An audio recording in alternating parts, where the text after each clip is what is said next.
Hey guys, welcome back to Sleep with History, where the past whispers gently and sometimes painfully into your midnight thoughts. Tonight, we're not talking about modern maternity wards or scented candles and epidurals.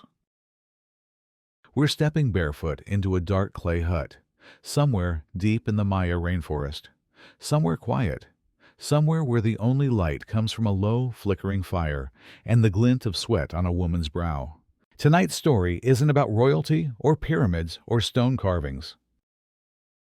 It's about labor, the real kind, the kind that begins with a cramp and ends with blood on the floor. You might imagine ancient childbirth was noble or sacred, and yes, it was sacred, but it was also brutal, messy, frightening. It was a test of the body and the spirit, and not everyone passed. You might think ancient Maya women were always surrounded by support. But tonight, you'll discover otherwise. Sometimes it was just her, a young woman gripping a rope, knees pressed to the ground, praying to a goddess made of moonlight and bone, as pain tore through her in waves. And trust me, by the end of this journey, you'll never look at birth, at motherhood, or at breath in quite the same way again. Before we begin, I'd love to know where you're listening from. Is it late? Are your eyes already starting to close? Drop a little comment, just the time, or where in the world you are. It's comforting in its own quiet way to remember that we're all drifting together. And if you enjoy these strange, sleepy voyages into forgotten lives, I'd be grateful if you liked or subscribed. It helps this tiny, sleepy village grow. Now, turn off the lights, pull the blanket closer to your chest, feel your weight settle into the mattress, and take a breath, deep, quiet, like the kind you'd take before stepping into the unknown. Because tonight, you're not just listening. You are her. Your belly is round and heavy. Your back aches. You feel the first tightening deep inside. Your husband is gone. The healer hasn't arrived yet. The fire is low. You reach up, wrap your fingers around the rope hanging from the ceiling, and close your eyes. You're not scared. Not yet. But you know what's coming. The breath, the push, the blood, the silence. And hopefully, a cry. Let's begin. Section 1. Before the pain. You wake up before the birds. The sky is still dark, wrapped in that deep, bluish hush that only comes right before dawn. The kind of silence that feels like a blanket, soft, heavy, holding its breath. The air inside the hut is cool, damp from the night, and smells faintly of wood smoke, earth, and dried corn. Your mat is rough beneath you. It always is. The woven fibers press into your skin as you shift slowly onto your side. You feel the weight of your belly full and round pulling at your spine. The baby stirs, not with a kick, but with a slow roll, a sleepy twist, as if it too knows what day it is. You lie still for a long moment, listening. Your husband's breathing is steady beside you. Your son, the first one, is curled at your feet, still small enough to fit into the space between your ankles and your memories. You're not in pain yet. Not really. Just pressure, a feeling in your hips, a gentle tightness in your lower belly, like the distant sound of drums carried on the wind. It's too early to be sure, but you are sure. Your body knows. Your bones know. You're going to give birth today. You slowly sit up, pressing one hand to your belly, the other to the mat. Your joints ache, your back protests, but you move with quiet determination, the way your mother taught you. No fuss, no sound, just motion. The fire is low, a few glowing embers blinking in the ashes. You feed it a handful of dried husks and blow gently. The flames lick up slowly, crackling softly. You warm your hands for a moment, then rise to prepare tea. You don't tell anyone. Not yet. The water heats in a clay pot. You drop in a few crushed leaves, bitter, earthy, good for settling nerves. You drink it, standing up, staring at the doorway. Outside, the village is still asleep. The trees lean in tall and ancient, guarding the edges of your world.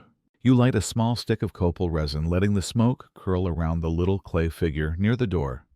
Ixchel, the goddess of midwives and childbirth. Her face is worn smooth from years of thumbprints. Your mother's your grandmother's now yours. You don't pray out loud. You just close your eyes and think of her face.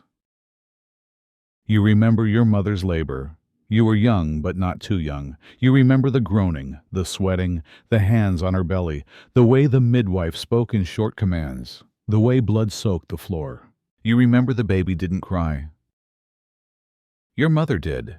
You remember silence. You shake it off. This birth will be different. You are stronger. Your belly is rounder than hers ever was. You've made it this far. You've kept the fire burning. You've kept food on the mat. You've boiled herbs for coughs, mashed roots for burns, held fevered children through the night. You are not a girl anymore. The sun has started to rise. A pale line of light cuts across the wall. Your husband stirs but doesn't open his eyes. You press your hand gently to his shoulder and whisper his name. He grunts, still early. You nod even though he can't see you. I think the baby's coming. Now he's awake. His eyes open, still full of sleep, still confused. Now. You nod again. He sits up, scratching the back of his neck. I'll get her. Her, the midwife, the only woman who has seen more blood and more breath than anyone in the village. You've spoken to her in bits and pieces over the past moons, but today will be different. Today she will see everything. You, opened, exposed, bare as the sky above the temple. Your husband leaves quickly, slipping through the reed curtain. You exhale slowly. You begin to prepare the space. You move the mats, roll the child's bedding to one side. Set the water jar near the hearth. You pull down the rope from the ceiling, the one your mother used, the one your sister used. You test its knot, your fingers trembling only slightly. You take the cloths from the woven basket near the wall, clean ones, worn ones. You arrange them in a neat pile beside the fire. You change your tunic. This one is softer, older, already stained from the last birth. You don't want to ruin the new one you dyed with crushed annatto seeds. You sit, knees pulled up, back against the wall. You close your eyes and wait. Outside, birds begin to sing. A soft layered chorus, not loud, not cheerful, just life announcing itself again. The baby moves, stronger now, lower. Your hips ache, your thighs twitch, but you stay still. This is the last moment before everything changes. The last moment of being one body. The last morning of this chapter. Soon there will be heat and salt and tearing. There will be pressure and hands and breath held so long you think you might never breathe again. But not yet. Now there is only waiting. Only the quiet, only the sound of water boiling, and the whisper of your own heart thudding slowly in the dark. Section 2. The midwife arrives. You hear her before you see her. The rustling of her woven sandals against the packed dirt, the low jingle of the bone charms at her waist, the slow, deliberate breath she always takes just before she enters a home, as if she's asking permission from the spirits before crossing the threshold. You stay seated on the mat, hands resting on your knees, back pressed to the wall. The fire crackles beside you. You don't stand. You don't have to. She knows where to go. She steps through the reed curtain, like a shadow bending slightly to avoid the beam overhead. She doesn't speak right away. She never does. Her presence says enough, the scent of crushed herbs, clinging to her tunic, the quiet heaviness in her walk. Her hair is streaked with gray, braided tight, and wound around the crown of her head like a coil of time. Her eyes are sharp, but not unkind. She doesn't look at you first. She looks at the room. She sees the rope, the cloths, the pile of wood beside the hearth. She notices the statue of Ixchel, now framed by the first glow of morning light. She gives a tiny nod. You did well. Only then does she kneel beside you. She touches your arm just once with warm fingers, rough from years of grinding washing tending. Her touch says, I am here. You're not alone. Still neither of you speaks. She opens the woven bag at her hip. Inside, a gourd of clean water, a pouch of herbs wrapped in banana leaf, a piece of obsidian polished and sharp, a small doll made of twine, and beans which she places quietly at the foot of the mat. For luck. She moves with rhythm, like someone who's done this hundreds of times. Maybe she has. You've never asked. You don't even know how old she is. She seems timeless. Her face is carved with lines, but her hands are steady. She lifts your tunic gently and rests her palm on your belly. You flinch just slightly at the touch. Her hand is warm. She presses down slowly, moving in circles, feeling, listening. The way a potter listens to clay, the baby shifts under her hand. Still high, she murmurs the first words she speaks, but not far. You nod even though your throat is dry.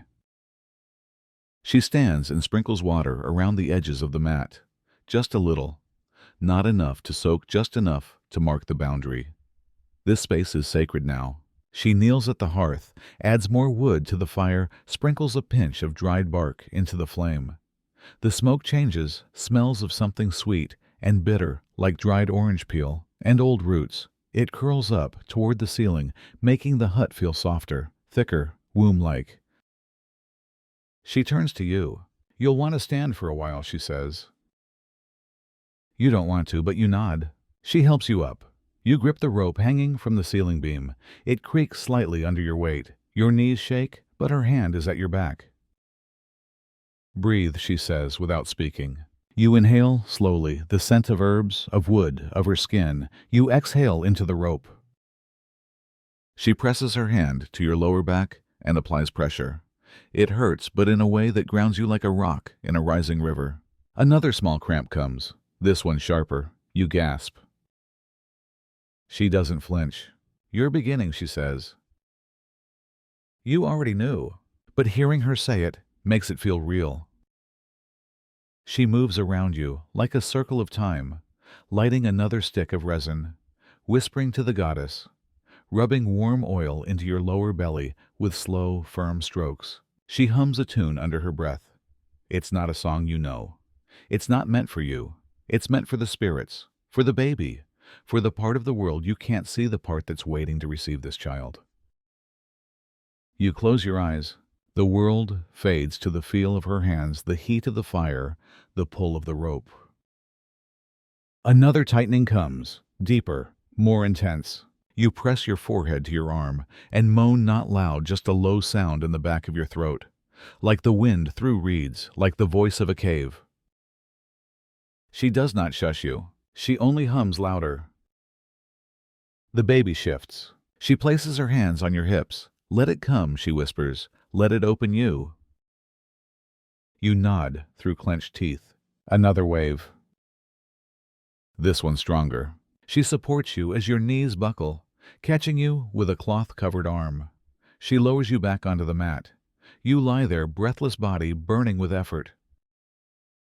She fans your face, wipes your brow, offers a small cup of warm liquid, bitter dark with a hint of honey. You drink it without asking what's in it. She tucks the blanket beneath your legs, adjusts the pillows, lights another bit of bark. Then she sits beside you, folding her legs beneath her. She begins to braid her hair again, a slow, steady motion, like marking time, like saying, we wait now, we breathe. So you do. You let the quiet fill you. You let the rhythm of her breath guide yours. You let go of the fear, just a little. And together, you sit in the center of something ancient, something as old as fire and blood, waiting for the rest of the story to begin. Section 3. Preparing the space. You've always known this day would come. From the moment the midwife first pressed her hand to your belly and nodded, from the first flutter, the first time you could no longer bend to grind the maize without your lower back crying out. Even from the very first breath of nausea that caught you before sunrise months ago. And now, as your body slowly opens, as the pain begins to press like a stone grinding against your spine, the only thing you can control is the space around you. So you begin. First, the floor. The mat you've slept on is too thin. You fold it double, then lay it near the fire pit, not too close, just enough, so warmth will reach the soles of your feet when the cold seeps in later. You shake out the blanket. A few crumbs of charcoal fall out from where your child had hidden his sweets. You smile softly. Then the rope. You tie it tighter to the crossbeam, not too high. The knot must be firm. This is the rope you'll lean into, the one your mother leaned on, the one that will bear the weight of your body when your legs no longer can. You wrap your fingers around it now, just to test. It holds. It always has. The midwife hums softly behind you as she lays out cloths, one folded into thirds, one rolled and ready to be used under your lower back. She places a basin near the fire. Into it she pours water from the gourd, not hot yet but warming. The fire crackles louder now, as if it too is preparing. She sets aside a small obsidian knife, black and silent. She sharpens it with a single stone slowly, with reverence. You turn your head, watching her work. She's done this so many times. Her hands move without hesitation. Every motion a prayer. Every item she places, the cup, the herbs, the towels, has a home. Next, the corners. You pick up the small woven bowl and begin sprinkling salt a circle around the birth mat. Not much, just enough to tell the spirits this space is claimed. Just enough to say, do not enter unless you come with peace. You do it without being told. You learned this from the old women, from your grandmother, who said the boundary keeps bad dreams away, that the soul of the newborn must have a clean path. The midwife watches and nods once. Good. Now comes the smoke. She adds a sprig of zait leaf and a crushed dried pepper pod into the embers. The smoke turns sharper, clears your nose, makes your eyes water just slightly. But it does something else too. It pushes back the fear. Or maybe just masks it. The hut is dim, but warm. Outside the forest stirs. Parrots chatter far off. A monkey calls once like a warning or a song. The air inside is heavy now, not from heat, from waiting. Your son peeks in from behind the curtain. The midwife stands. She gently places her hand on his head, then whispers something into his ear. He nods solemnly. He will stay with your cousin for now. Your husband returns shortly after with a bundle of extra firewood and some soft, folded cloths. His eyes linger on you. You meet them not with a smile, but with steadiness. He says nothing, but he places a piece of your favorite fruit near your mat, a small, ripe guava, and leaves again. Everything is almost ready. The midwife picks up the small effigy of Ixchel and places it near your head, facing you. The goddess looks down, her expression unreadable, strong, ancient. A cup of cacao is poured, warm, unsweetened, bitter. The midwife hands it to you. You drink slowly, the bitterness grounding. It anchors you, reminds you this is real. Then you lie back. You inhale deeply, the scent of earth salt, wood, and woman. You hear the wind pick up outside, brushing the roof like a gentle hand. The midwife dims the light further by adjusting the woven curtain. The space is ready now. It is not a room, it is not a temple, but it is sacred. Because here on this mat, with these tools, these hands, and this breath, a new life will arrive. Section 4, calling on Ixchel. The fire is steady now. The space is quiet, no voices, no footsteps, just the pop of resin in the hearth and the faint hiss of water warming in the clay basin. You lie on your side, hand on your belly, fingers curled slightly, not from tension, but from instinct. You are not alone, but for this moment you must be. The midwife has stepped outside to speak with the elders. The curtain hangs loosely in the doorway, drifting with the breeze like a breath that hasn't yet settled. The statue is beside you, small, worn, smooth at the edges, from generations of touch. Ixchel, goddess of childbirth, midwife of the sky, weaver of fate. You've never heard her speak. No one has, but they say she listens. They say she once gave birth to the moon in complete silence. No scream, no blood, no fear, just breath and shadow and glow. You don't try to be like her. You can't. But still you reach for her now. Not with words, not out loud. You close your eyes. The lids are heavy, not from sleep but from carrying so much inside. You rest your forehead lightly against the edge of the mat where the smoke curls slow and low, and you breathe. Your prayer is not a chant. It's the sound your body makes when it surrenders. You breathe in through your nose and hold it at the top just for a second, as if suspending the world. You exhale a whisper, a name, a need. You remember what the old women said? If you ask too clearly, the gods turn away. They do not like desperation. They like steadiness. So you steady yourself. You place both hands on your belly. The baby moves again, a roll, a flutter, a tightening that presses into your ribs. Not pain yet, but coming, always coming. You picture Ixchel not as a goddess in stone, but as a woman like you. Kneeling, sweating, holding her own weight with one hand against the earth and the other against her belly. You imagine her alone in a jungle clearing, birds watching from the branches, frogs still in the underbrush, the stars wheeling overhead. And she crying without tears, delivering a universe. You whisper again, not a sentence, just a breath. Help me! The clay floor is cool beneath your feet. The rope above sways just slightly touched by wind or spirit or memory. You do not need candles. You do not need chanting. All you need is this moment, this silence, this breath. You reach to your left and take a pinch of ash from the fire's edge. You smear a faint line across your forehead, not for beauty, not for show, but to remind yourself you are earth, that you are flame, that you are temporary and infinite. You press your lips to your palm, then place that hand on the belly once more. You whisper the name you've chosen for the child, not out loud, just in your mind.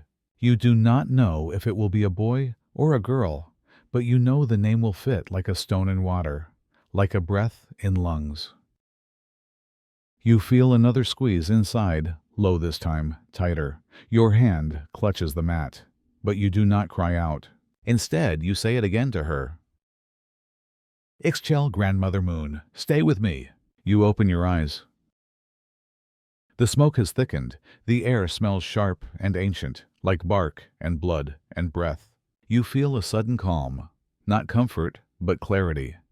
This is going to happen. You cannot stop it.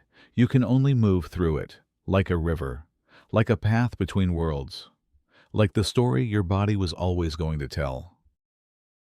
Outside, the midwife returns. She kneels beside you, touches your arm gently. It's beginning, she says. You nod. You take the statue of Ixchel.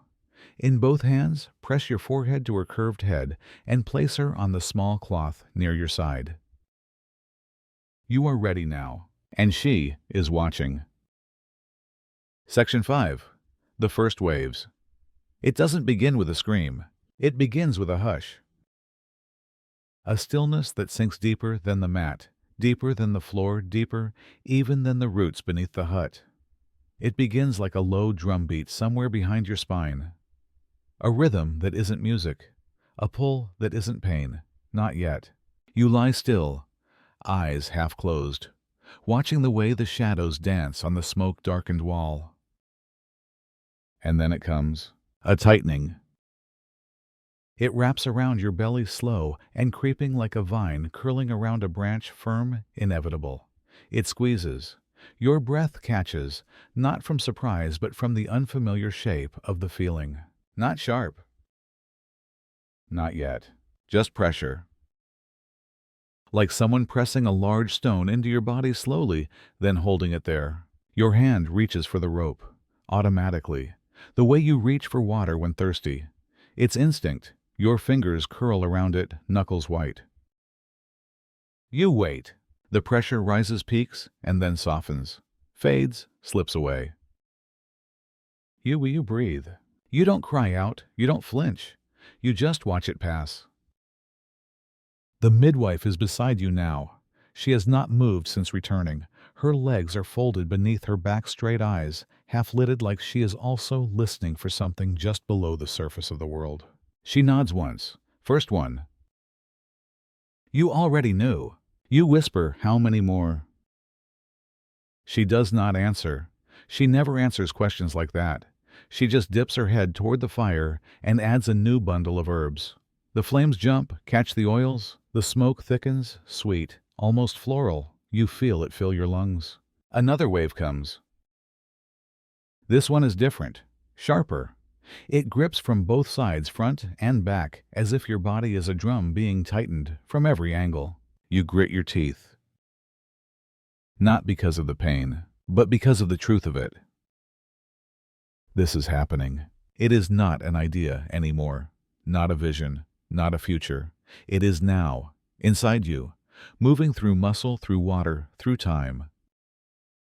You close your eyes and see red the inside of your lids, glowing from firelight. You hear nothing but the hum in your ears and the slight grunt you let out without meaning to. The midwife places her hand on your thigh, firm, grounding. Breathe under it, she murmurs, not against it. So you do.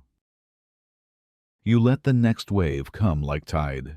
It rolls in, fills your belly, fills your back, fills your bones.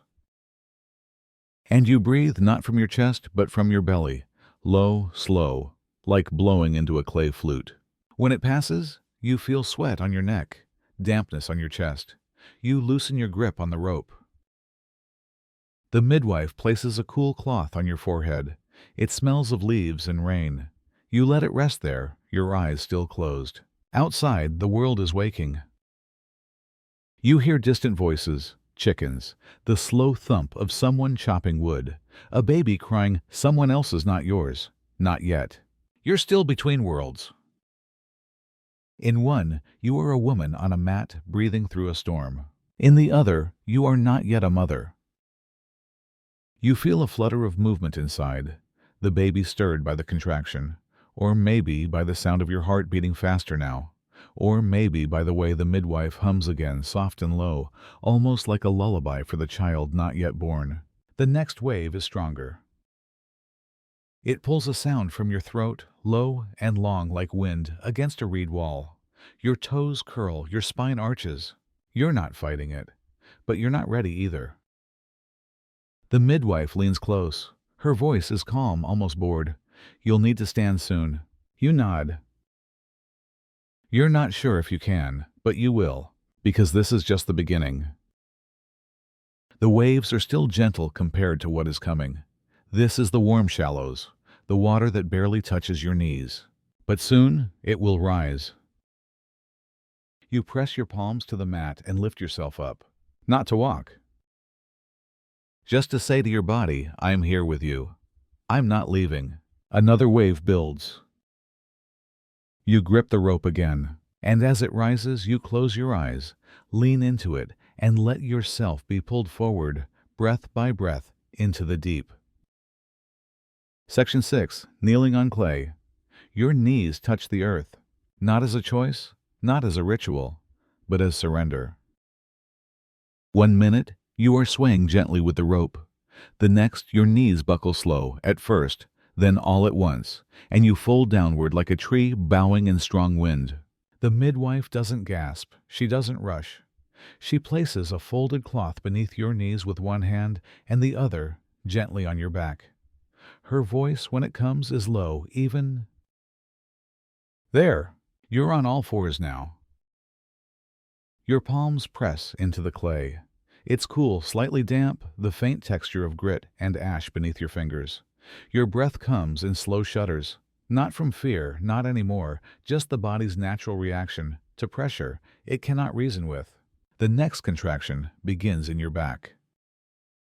It moves forward, like fire running beneath your skin. You moan long and low, your forehead dropping to the mat. You rock back slightly, hips shifting as if motion might break the wave. It doesn't. The midwife presses her hand to your lower spine, firm, steady, right where it feels like something inside you is being pulled open. Stay low, she says. Let it pass through. You try. The rope hangs just within reach. You lift one hand and grip it again, using it not for balance but for grounding. Something to hold on to when nothing else makes sense. Your knees hurt. The pressure on your thighs is constant. Your belly hangs heavy. But something about this position feels right, animal old remembered. You are not lying down. You are not sitting up. You are not in control. You are moving into something deeper. The pain rises again. This one is different, jagged at the edges. You feel your whole body tighten. Shoulders, arms, jaw, even your toes curl. Don't run from it, the midwife whispers, crouching beside you. Let it break through you. You whimper, not from weakness, from awe, from the feeling of something too big, moving through something too small. You feel sweat drip from your nose, from your temples. Your tunic sticks to your back. The cloth beneath your knees darkens with heat and effort. You press your forehead to the floor again. The earth smells of smoke and damp cloth. And blood. A tiny trace now. Just a smear, a sign. The midwife sees it. She nods. Her fingers brush lightly along your lower back, not in comfort but in acknowledgement. You are in it now. There's no turning back. You hear her hum again, that same low tone from before. Not a song, not a prayer. A vibration that meets you in the marrow. The next wave comes fast. No time to prepare. You brace your hands. Your breath catches. Your thighs shake. Your hips roll slightly, involuntarily, trying to find space. There is no space. Only pressure. Only opening. Only pain that feels like power. The midwife moves behind you, gently places both hands on your hips, and presses inward. Somehow it helps. The bones feel more aligned. The pain still comes, still sharp, still insistent, but it flows through a clearer path. You pant. You whisper the name again, not the goddess but your child. You don't know if the baby can hear, but you say it anyway, not loud, just into the floor. A promise, a calling. I'm here, you whisper. The contraction passes. You melt into your hands. Your elbows tremble. Your belly hangs low. You feel raw. But you are still breathing, still present. Still whole, for now. The midwife wipes your brow, offers water. You sip, let it dribble down your chin. She lifts your braid, tucks it behind your ear. No words. None needed. You grip the rope again. Because you know what's next, not the end. Only the next wave. And so you kneel. On clay, on memory, on the edge of everything. And wait. Section 7, Whispers and Ash. The fire is smaller now. Or maybe your vision is narrowing. It's hard to tell. You've been kneeling for what feels like hours, or minutes. Time doesn't move in lines anymore. It moves in circles like the clay bowls stacked near the hearth, like the moon that watched your mother give birth and now watches you. Your palms ache, your knees are numb, your breath comes in shallow bursts. But the wave hasn't crested in a while. You are drifting, not asleep, not awake, not quite in your body. Just somewhere else. The midwife is still beside you. You hear her move slow and practiced. She pours warm water into a bowl, drops in a bundle of herbs, and sets it near the fire. The scent is gentle, not strong like the pepper and bark from earlier, but soft, earthy, like the underside of a leaf. You press your cheek to the mat for a moment. It smells like ash, old ash, smoke long settled, memories of fire. There's a smudge of soot near your face, dark gray, like the sky before it rains. You watch it for a moment, as if it might move, as if the story of your life has been written there in black powder, waiting to be read. The midwife hums again. It's a different tune this time, slower. You don't recognize it. Maybe it's not a song. Maybe it's a memory from her own birth, or her mother's. Maybe it's just something she sings when no one's listening, because this is the only time she's allowed to sing. She doesn't speak, But she whispers, "Not to you." To the fire, to the baby, to something in between. Her voice is so soft it blends into the smoke. You can't make out the words. You're not meant to. The words are not for ears, they are for bones. Another contraction comes, but it's different. Not sharp, not piercing. More like a weight pressing down. A slow squeeze like someone wringing water from wet cloth. You moan a quiet, tired sound. The midwife nods. She dips a cloth into the bowl beside her, wrings it out, and places it gently on your lower back. The heat seeps into your skin. Your muscles soften, your breath slows. The shadows shift across the wall. You think you see movement, a flicker, a hand, a figure. You blink, it's gone. Or maybe it was never there. The air is thick now, thick with smoke, with silence, with something ancient, something waiting. You hear the midwife whisper again, closer now. Her hand rests on your head. "Almost time," she says. You don't ask what that means. Almost what? The baby isn't ready yet. You're not pushing. Your body still holds the storm inside. But something is changing. You can feel it, not in your belly, but in the room.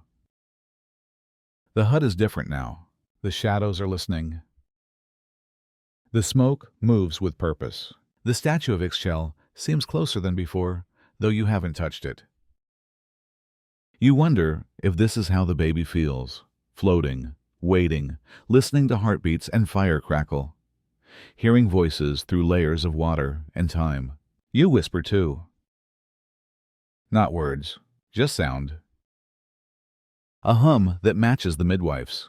You don't know the melody, but your body does. It rises from your throat like a bird stretching its wings for the first time. You are not afraid, not in this moment. The pain is still here behind you, ahead of you, but for now it has stepped back. It has made room for the hush, for the breath before the plunge, for the ash that remembers every flame that ever was. You press your hand to your belly. The baby stirs, a slow shift, a turn. You whisper again, "I'm here." And the fire answers with a single soft pop. Section 8. Sweat and silence. You don't remember when you stopped speaking. At some point, words became useless. They don't ease the pain. They don't slow the waves. They don't explain what your body is doing or what it's becoming. So you let them go. The hut is almost completely quiet now. Even the fire, once crackling and lively, has hushed itself to glowing embers. The smoke has thinned, drifting upward in slow ribbons, as if reluctant to leave the room. You're on your knees again, arms wrapped over the rope body, swaying gently. But the rhythm isn't gentle anymore. The contractions have changed. They no longer ask permission. They arrive like thunder fast, deep, shaking you from inside.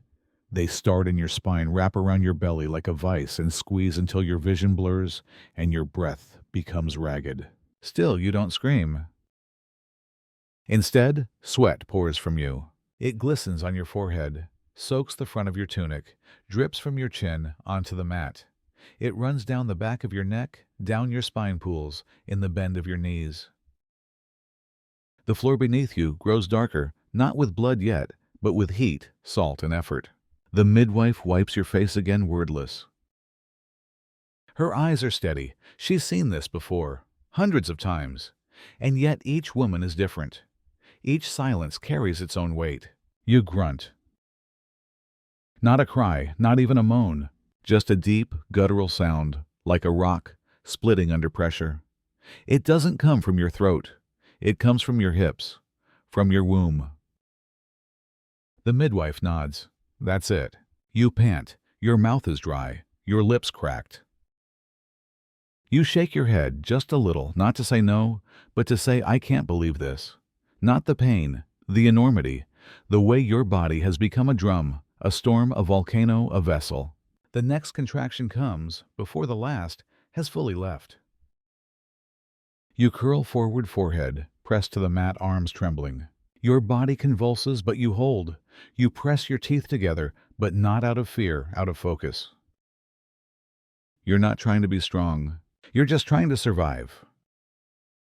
The midwife gently places both hands on your lower back, pressing, steadying.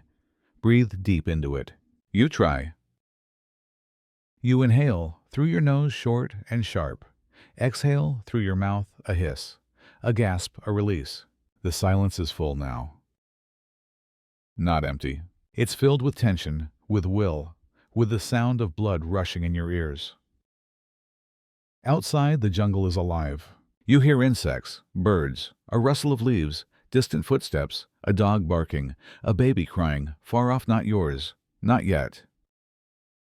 And inside this hut, the world narrows to the space between your knees and your belly, to the heat rising off your skin, to the slow burn in your thighs, to the hands at your back grounding you, to the rope in your fist, the fibers pressing into your palm so hard it leaves marks. Another contraction rises. This one takes you completely. Your body folds, then straightens, then folds again, like wind whipping cloth on a line. You let out a sound somewhere between a growl and a breath, and the midwife hums again, steady, slow grounding. She doesn't rush. She doesn't command. She simply sits beside you like a stone in a river, unmoved. You find her rhythm with your breath. In. Hold. Out. In. Hold. Out. The firelight flickers against the walls. Your hair is soaked. Your hands are cramping. Your jaw aches, but you're still here. Still inside the storm. Still waiting for the moment when the storm will split and something new will step through. Section 9. The husband waits outside. Outside the world is unchanged. The sun is high now. The jungle hums with its usual noise, birds calling from tree to tree, insects whirring in the grass, leaves brushing against one another like whispers. The village goes on. Children chase each other near the edge of the field. A pot boils in someone's courtyard. Smoke curls from a dozen fires. And he just waits. Your husband sits on a low bench outside the hut. Not too close, not too far. Just where the midwife told him to wait. He chews slowly on a piece of cacao bark, not for the taste, but to give his mouth something to do. His hands are restless, picking at a frayed edge on his tunic, folding a dried leaf again and again. His elbows rest on his knees. His eyes are fixed on nothing. He listens. To the silence, to the absence of screaming, to the sounds that don't come. He doesn't know what's happening inside. The curtain has not moved. The firelight flickers faintly through the gaps in the wall, but offers no answers. He wants to be useful, but this is not a man's space. Birth belongs to women, to blood, to breath, to spirits that do not welcome his presence. Still, he remembers. He remembers the first time he saw your belly grow, how he laughed when the baby kicked, how he carved a tiny rattle weeks ago, hiding it until after the birth, how he asked the elder priest if it was okay to dream of holding the child before it arrived. He remembers the last time, the baby that did not cry, the day you both buried silence.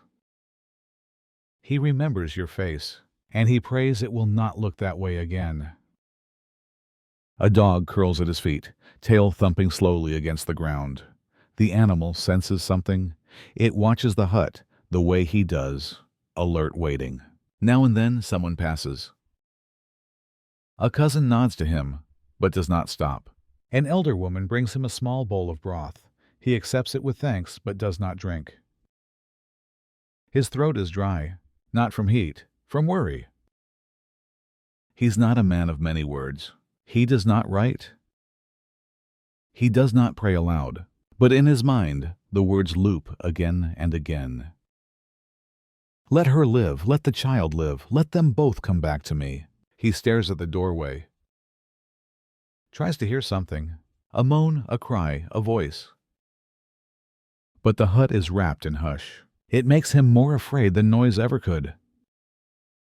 He pictures you kneeling, gripping the rope, the midwife wiping sweat from your brow.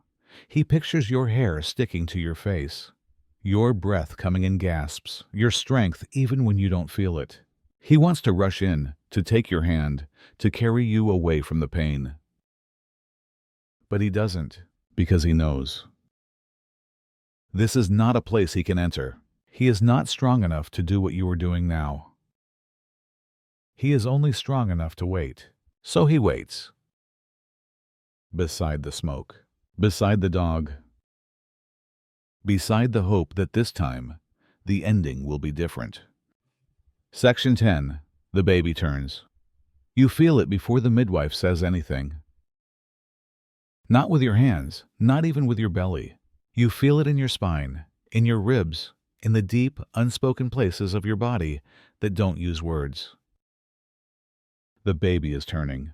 Not dramatically, not quickly, but with slow, deliberate motion, like a large animal shifting its weight in water. You pause mid-breath. Your fingers wrap tight around the rope. Go still. Your knees press harder into the mat. You don't say a word. The midwife sees it.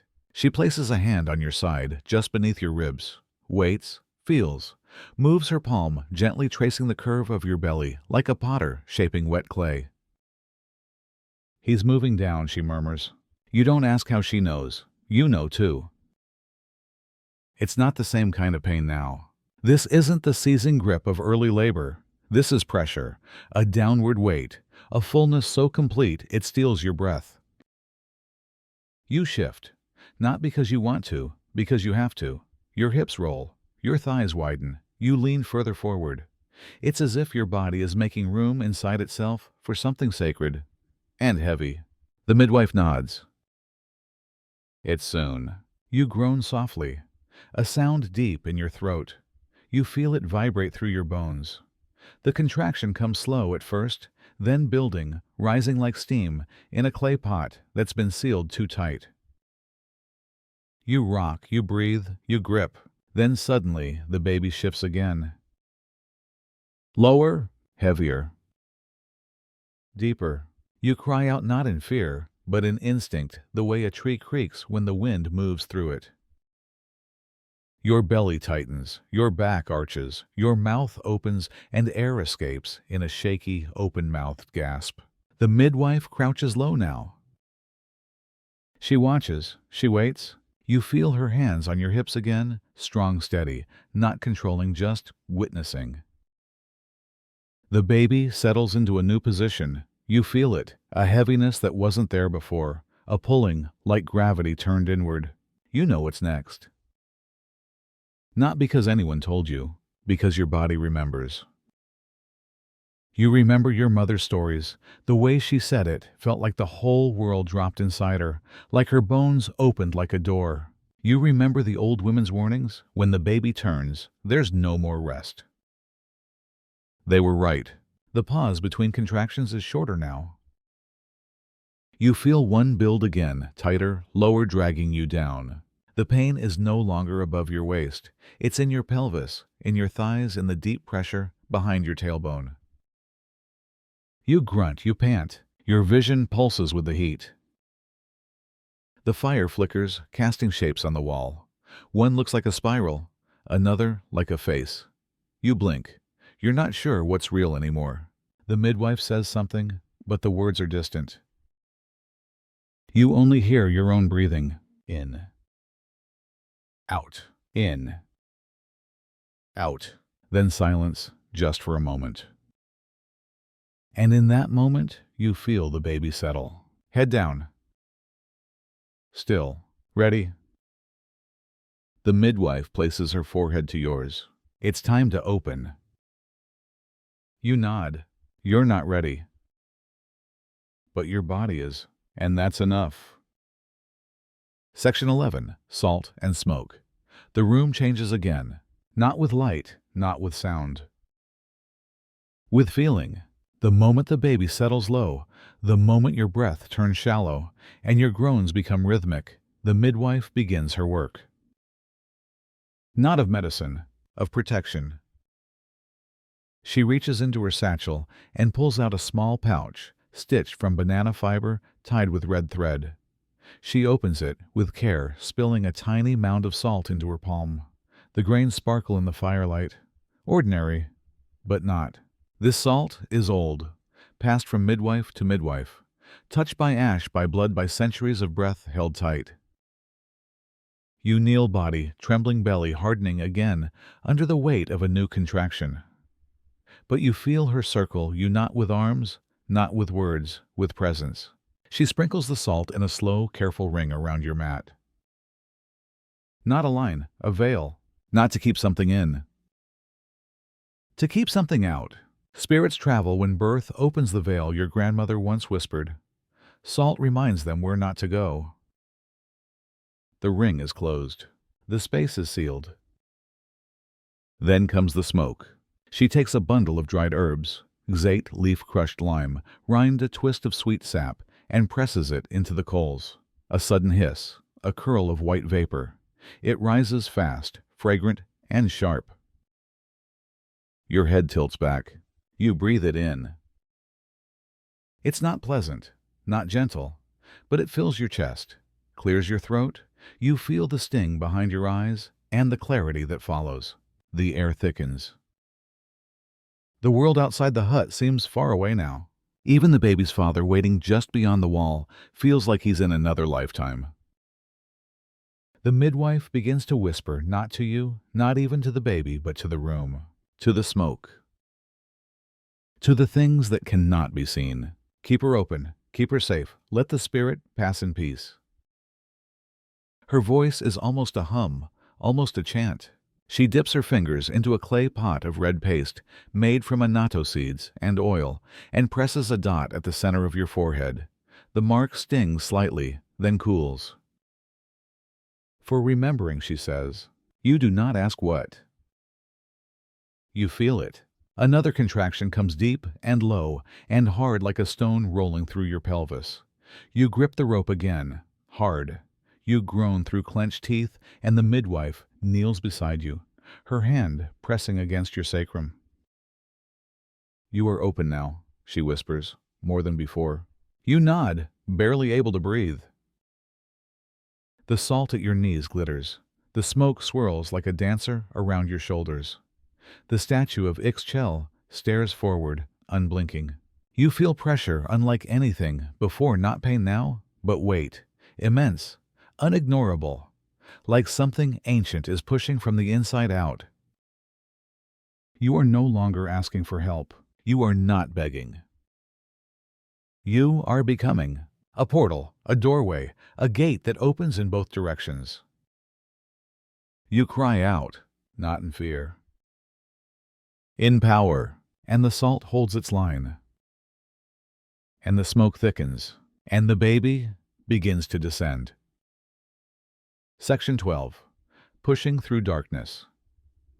Your vision narrows, the walls press in, and all that exists now is your breath, and the weight below your navel, a pressure, like no other, like stone being ground against bone. Your thighs tremble, your jaw tightens, the rope in your hands creaks with strain as your arms bear down, your knees dig into the mat, and the midwife's voice is still there, but far, almost like it's underwater. She says push. But you already are, not by choice, but by force, because your body has taken over, because there is no more you, and there is only one now, and it is opening. You inhale through your nose, try to hold it, but the contraction surges, and the sound that leaves you is deep and long and raw. Not a scream, not a cry, something lower from somewhere inside your ribs. Your hands shake, your hair sticks to your face, your forehead presses to the mat, and still the baby doesn't come. But something moves you, feel it, something shifting, descending. You feel the fullness stretching wider than you thought possible, and for a second, you wonder if you'll break. The midwife is behind you now, both hands on your hips, pressing inward and down, murmuring something in a language older than your own, or maybe it's your name over and over, or maybe it's just the rhythm of her breath syncing with yours, her strength anchoring you as your whole body bears down again. Another push, another wave, longer, this time deeper. You feel it all the way into your spine, and you open your mouth, but nothing comes out because there's no breath left. Then the wave passes, and your body falls forward, limp, trembling, soaked in sweat. Your arms can't hold you up anymore. You sag to one side, half collapsing. And the midwife lifts you gently, places a folded cloth under your chest, fans your face, offers water. You can't drink, whispers. You are close, and you believe her because you have to. Because if this isn't close, you don't know what is. Another contraction comes harder. Faster, no warning now, no mercy. It grabs you and throws you forward again. Your toes curl, your mouth opens in a silent scream. You push with everything, with your teeth clenched, your stomach tight, your shoulders locked, and for one terrifying second, nothing moves, and then pressure breaks. Something gives. You feel the head. You feel the crown press against you, stretching, splitting, burning, and your whole body trembles around it. Your hands claw the mat, your lips form the word please, though no one hears it. And the midwife says, breathe, don't push, but you already are. Your body doesn't listen. It only moves, it only opens, and you feel the heat of fire at the edges of yourself, the sting, the stretch, the tearing, and the trembling, and the fullness, and the falling, and then it slips back. Gone. Reseated. You cry out, this time with frustration, this time with exhaustion, but the midwife places a wet cloth on your back and says, next time, and you nod, forehead to matte salt on your tongue, the world spinning slightly, the rope still in your hands, but your grip fading. And you know it will come again, that the next wave is building already, and this time, you will not break. This time, you will push, not through pain, but through the darkness itself, because something is coming through you, because someone is coming through you, and there is no turning back. Section 13. The birth moment. You don't remember how long you've been pushing, whether it's minutes or moons. The fire has faded to a soft glow. Your arms ache, your knees are raw, and your mind has emptied itself of everything but this moment. This one long, unbearable, undeniable moment when the wave returns bigger than all the others before it, not like a tide now, but like a sky collapsing inward. You feel it gathering at the base of your spine, rising like smoke, swelling like thunder behind your belly, and your body does not ask for permission. It bears down with a force that overtakes even your breath, your voice, your thoughts. You are not here anymore. You are somewhere else, somewhere between the space where pain becomes power and silence becomes sound. You push. Not just with muscle, not just with will, but with memory, with instinct, with every woman who came before you woven into your skin. You hear yourself moan, the sound long and low and full of ancient things, and the midwife's voice, still calm, says, now, don't stop. And you don't. Your jaw clenches, your eyes blur, your chest shakes, and then it happens. There is a slipping, a slowness, a slide, not violent, not loud. Just a shift, a pressure breaking, a rush of warmth, and then stillness. Not inside you, because now, inside you, there is space. The baby is out. You feel the absence before anything else. Like something that once lived inside your breath is now part of the air. For a moment, the world does not move. The rope swings once slightly. The fire hisses. Your hands are open. Your knees are shaking, and the midwife is holding something in both palms, small, wet, silent. You collapse just slightly, body folding forward, chin to chest, and you don't know whether you're laughing or crying or simply breathing for the first time. The midwife says nothing. She lifts the baby to her ear, listens. Then a sound. Not a wail, a sigh. Followed by a cry, thin, real, undeniable. The sound of beginning. The sound of arrival. You don't lift your head right away. You don't need to. You know, you feel it in the fire, in the smoke, in the rope, in the floor beneath you. You feel it in the ache that is not left and in the emptiness that has just begun. He is here, and you are still alive. Section 14. First cry. You don't realize you're holding your breath until the sound cuts through the room. At first, it's a murmur, soft wet like wind moving through a gourd. Then it sharpens, lifts, trembles, and becomes a cry. Not long, not loud, but real, alive. Your shoulders fall, your spine uncoils. Something in you, something tight, something ancient, finally lets go. The midwife cradles the child in her arms, her hands still steady, still gentle as if holding clay that hasn't finished cooling. She doesn't speak. She just watches. The baby's chest rises, falls. A small, quivering breath. Another cry louder this time. The sound seems to fill every shadow in the room, and yet it doesn't hurt your ears. It soothes them. You turn your head, slowly, your neck sore from effort. Your eyes are heavy, but you see him. He's not cleaned, not wrapped in cloth, just raw and new and slick with life. His skin glistens in the firelight, his limbs curled inward, still remembering the shape of your womb. The midwife doesn't hand him to you yet. She holds him at a distance as if showing him to the room, as if introducing him to the air, the earth, the salt ring around you, as if saying, "This one belongs now." You watch his face. It's scrunch-flushed, completely unfamiliar. And yet you know him, in the shape of his brow, the curl of his fingers, the sound of his voice calling out to the world for the first time. You cry too, but it's quiet. Your tears don't fall. They settle in your eyes like mist, soft and still. You're not thinking of anything. Not the pain, not the pushing, not even the blood on your thighs or the ache in your hips. Only that sound. That fragile, insistent cry. The cry that means he is here. That he made it. That you both did. The midwife hums again, a low circular tune, and slowly begins to clean him with the edge of a soft cloth. She wipes behind his ears, along the back of his neck, across his tiny fists. You exhale slowly, the longest breath you've taken all night. You do not ask to hold him yet. You wait. Because this is his moment too. His first sound, his first light, his first awareness of not being inside you anymore. And he deserves that moment to cry, to breathe, to exist as something new. You listen to him, to yourself, to the hush that follows a storm. Section 15. Cutting the cord. The crying fades to whimpers, not because he is quiet, but because he is here, because his lungs have done their work, because the air now belongs to him.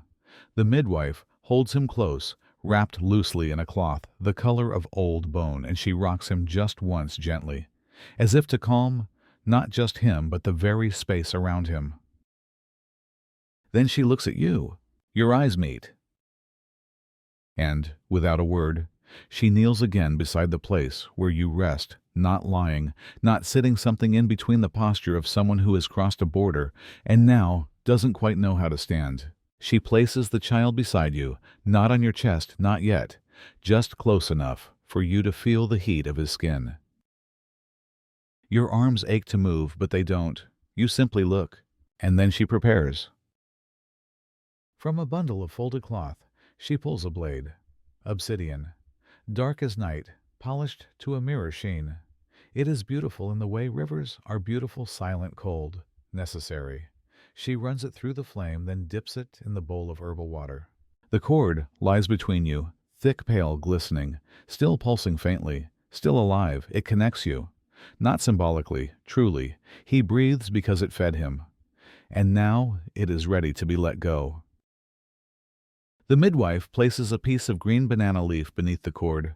Her fingers are swift but careful. She hums low and steady as she lifts the blade. You inhale. She cuts. There is no sound, Only the sharp rustle of blade against flesh. The cord falls away in two parts, one still attached to you, the other to him. The space between is now filled with silence. The midwife ties the newborn's end with red thread, not tight, just enough. She places the severed length into a small bowl lined with ash. Later it will be buried under the threshold of your home to guard him, to root him, to remind the earth where he came from. You exhale. You hadn't realized you were holding that breath. The child does not cry. He watches, eyes half-lidded, body limp with trust. The midwife lays a warm cloth over your belly, not for comfort, for acknowledgement, a gesture that says your work is not done, but the first part is. You look down at the stump of what once connected you, and you feel something strange. Not sadness, not relief. Something in between, like watching a door close that you never knew you opened. Your child, for the first time, is truly separate. His breath is his own now. And so is yours. Section 16. Bathing the newborn. The bowl has been warming for hours. You didn't notice. Between the waves, the blood, the silence, the fire beside you, has been slowly heating the water in a wide, shallow vessel lined with smooth river stones and coiled banana leaf. Steam rises from it now, not heavy, but soft like breath. The midwife lifts the baby with both hands, still wrapped loosely in the soft cloth. His body is small but solid, his chest rising with quiet effort. He doesn't cry anymore. He watches everything or nothing. His eyes move unfocused, caught somewhere between dream and daylight. She hums again a melody you now know means comfort, and she speaks softly to him in words not meant for you. Old words, words that sound like wind through pine. She does not explain them. They are not for you to understand. She kneels beside the bowl. The firelight catches in her eyes as she unwraps him slowly, carefully. The cloth falls away. His skin is still streaked with blood and vernix bits of the world he left behind. He is warm in her arms, but the air is cooler now. He whimpers just once, a bird-like noise from the back of his throat. She dips her fingers into the water. Sprinkles a few drops on his belly, his hands, his forehead. He flinches slightly. Then relaxes. She lowers him into the bowl, cradling his neck, letting the water cover him just to his chest. His arms float outward, weightless for the first time. He doesn't cry. He sighs. The water smells of leaves. Guava bark, marigold, crushed cacao flower, all gathered before sunrise, all chosen for this, not for healing, for welcoming. You watch from your mat, too weak to rise but fully present. The water darkens slightly as it touches his skin, not from dirt, but from memory, as if the things his body cannot yet speak are washing off in silence. The heat of the womb, the throb of your heartbeat, the echo of your voice from inside your chest. The midwife dips her hand again, washes his back, his feet, the folds of his legs. She holds his head gently and pours water along the curve of his skull from crown to nape. He shudders. Then sighs again. You feel tears prick the corners of your eyes, not from pain, not from exhaustion, but from the simplicity of it. This small body, this sacred act, the way everything in the world has paused to watch water meet skin. She lifts him, wrapped now in a clean cloth, still wet but warm. She does not dry him quickly. She lets the water settle. She whispers his name, not yours, not yet spoken aloud, but the one she senses to the fire. Then she turns to you. You reach out, and for the first time, he is in your arms. Clean, new. Still steaming slightly from the warmth of water womb and welcome. You breathe him in. And in that breath, everything that came before the pain, the blood, the breaking begins to dissolve. Section 17. The offering, the fire has burned low now. Only embers remain glowing, like small red eyes, beneath a skin of ash. The midwife does not feed it again. She lets it rest. It has done its part. Your baby sleeps on your chest breath. Light, warm, steady. You feel the rise and fall of him, like a second heartbeat. His skin smells of smoke and milk, and something older, something like rain on stone. The midwife kneels beside you with a folded cloth. There is one more thing, she says. You nod, though your limbs ache. You understand. This story is not yours alone. The goddess must be thanked. The cost must be acknowledged. She helps you sit up slowly, gently. Your body protests, but does not resist. You hold your child in one arm, close to your chest, while she kneels at your side. She opens a small pot. Inside a dark paste, thick and glossy, made from crushed cochineal and ash oil and dried blood. You do not ask what kind. You already know. She dips her finger in and hands the pot to you. Then she waits.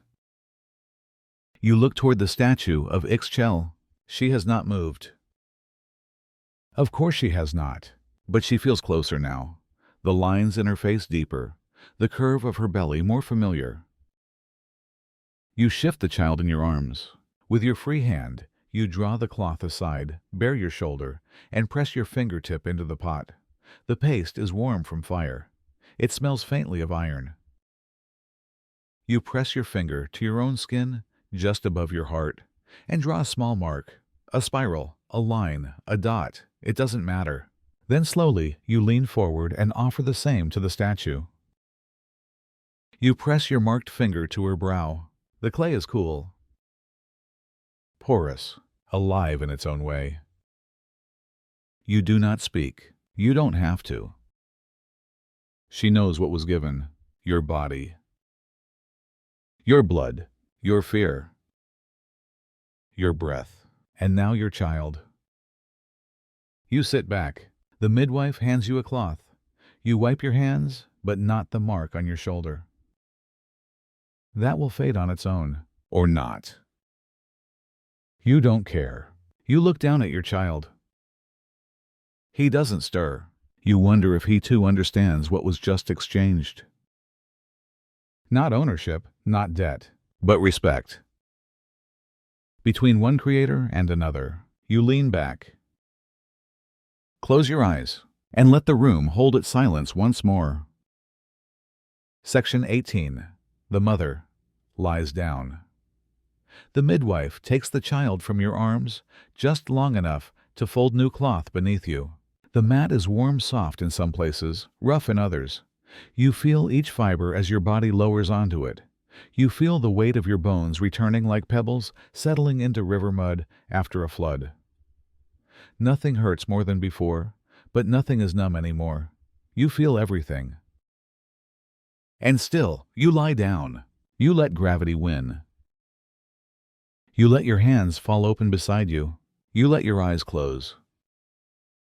The child is placed at your side, wrapped in warm cloth, his chest pressed gently against your ribs. He's no longer crying, no longer even murmuring. He is asleep or close to it. His breath is fast but even. His skin is still pink at the fingertips. You do not touch him yet. Not because you don't want to, because you are learning how. How to be near him without holding. How to be two bodies, not one. The midwife adjusts the blanket over your hips. She smooths the hair from your face. She places a warm stone at the base of your spine, not for healing, but for grounding. Then she dims the fire. You are not cold. You are held. By the mat, by the cloth, by the silence. Outside, the village carries on. Footsteps pass. A child laughs. A goat bleats near the edge of the compound. But the sound does not enter you. It flows past you like wind past the door of a cave. Your belly feels strange now. Not empty, but different. Hollowed. The fullness replaced with a pulse. A throb, a memory of something that was always temporary. Your womb is quiet. Your heart is not. You turn your head toward your son. He stirs one hand, slipping free of the cloth fingers, splaying wide like a blossom. You don't cry. Not yet. You're too tired. Too full. Too complete. For the first time since before the pain, you close your eyes without fear. They'll open to something worse. And in that stillness, in that breath, you sleep. Not as a woman who has survived, but as one who has begun again. Section 19. Naming the child. Dawn is breaking again. You know this not because you see it. Your eyes are still closed, but because the air has changed. It's lighter now, fresher, the way it feels just after rain or just before a secret is spoken. The midwife has returned. You hear her footsteps, the rustle of cloth, the creak of a stool near the fire. She doesn't speak. She waits. This is not her moment. It's yours. You open your eyes slowly. The child is still curled beside you, one fist tucked under his chin, his mouth slightly open. He sleeps as if he has never done anything else, as if he has always been here. And in a way he has. The midwife sits close now, a small bowl in her lap. Inside it, a folded cloth, a sprig of green, a bead, and a tiny stone smooth, round black, as the sky before sunrise. She lifts the bead and places it in your palm. You may speak, she says, but you don't, not yet. Because naming is not about speaking first. It's about listening. You listen to the fire, to the faint bird song outside, to the breath of your child. You look toward the calendar glyph, carved into the wooden beam, the one your husband etched when the child was conceived. It marks the day, the cycle, the time of planting, the moon's shadow, the God who watches over beginnings. You whisper the name of the day aloud. Then you wait. The name means little to others, but to you it is a rhythm. A color, a wind that touches the face of the child before he ever opened his eyes. You repeat it again this time, softer, testing how it feels against your lips. Then you reach out, trace your finger across the baby's brow, and say it once more, not as a question now, but as a welcome. He stirs. A tiny sound escapes his throat, not a cry, a breath. The midwife nods. It fits. She takes the bead from your hand, dips it into a bowl of ash, and presses it lightly to the baby's heel. A mark, not permanent, but enough for today. Outside, your husband waits. Soon he will enter. He will ask what to call his son. And you will tell him, not because it is expected, but because you have heard the name now, and it has already begun to echo through the room. Section 20. Sleep after birth. The room is quiet again.